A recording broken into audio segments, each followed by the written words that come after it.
Can you start by telling us a little bit more about the reasons for the farmers' protests? Yes, as we know, India's pro-capitalist government currently is being headed by Prime Minister Narendra Modi and his reactionary Hindu fundamentalist Bharatiya Janata Party, or the BJP. So in September, the Modi government introduced 3 laws that will dismantle the bare minimum protections or regulations relied on by millions of small farmers for survival. One of the new laws, for example, would repeal the minimum support price, which is a publicly mandated price floor, a minimum price at which the government promises to buy produce from small farmers as a measure of basic economic protection for them. The new laws are a massive corporate handout to profitable agribusiness multinational corporations. The farmers correctly see these new laws as death warrants for themselves, leading to even more dangerous levels of poverty and indebtedness than already exists, while the elite gain even greater corporatization and privatization and more obscenely large profits. Farmers and agricultural workers make up 60% of the country's population, and a 2018 study found that more than half of the farmers in India were in debt, and this was before the current pandemic and the deep capitalist crisis. More than 20,000 farmers in the country have died by suicide from 2018 to 2019, and farmer indebtedness has been a major factor in that. The protests have made worldwide headlines, as Yara, you were saying yourself, and have led to solidarity actions by South Asian immigrant communities globally, including right here in the Seattle region, as well as in Canada, the United Kingdom, and Australia.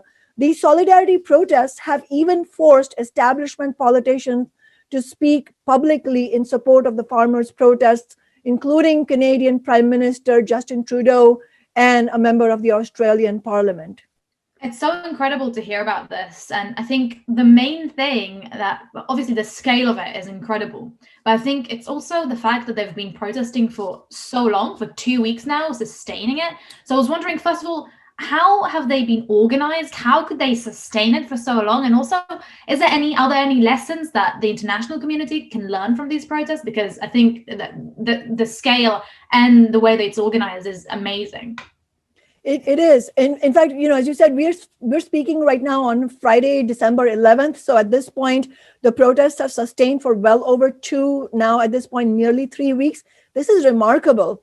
The protest actions selected multiple transportation and commuting choke points, not only in major cities like Delhi, but in multiple states, with hundreds of thousands of protesters blocking roads and squatting on railway tracks.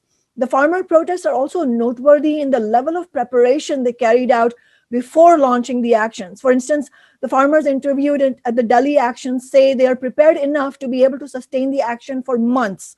The protests also have an impressive degree of coordination between the actions in metros such as Delhi and Mumbai and the actions in rural areas in the individual states. They have organized shifts, with some attending the protest actions and others tending the land. Women's committees have helped with providing food every day for the thousands of activists. The protests have not been short of food even for a day. This level of organization and confidence is one of the reasons why the farmers are not intimidated, despite the brutal tear gas and water cannons, as you said, have been used against them by the police. Of course, such organizing is not the result of some clever top-down management based on ideas of business unionism. Such a level of preparation can only be achieved by first building the political conviction, solidarity, and cohesion among the hundreds of thousands of oppressed people, the rank and file farmers, strengthening the clarity that we have to fight together against the ruling class, and that it will be a long and hard fight, and it will involve significant sacrifice, but that it's worth doing because that is the only way we can successfully push back against the gross injustices faced by the overwhelming majority under this bankrupt system of capitalism. And it is this type of solidarity that is enabling the protesters to spend night after night in the cold winter in northern India on the back of trucks and tractors. This is the kind of organizing needed for any serious strike action by the labor movement anywhere in the world, because big corporations and the capitalist state have all the wealth and resources to wait for protests and strikes to grow exhausted and demoralized, and we have to, fight back against that.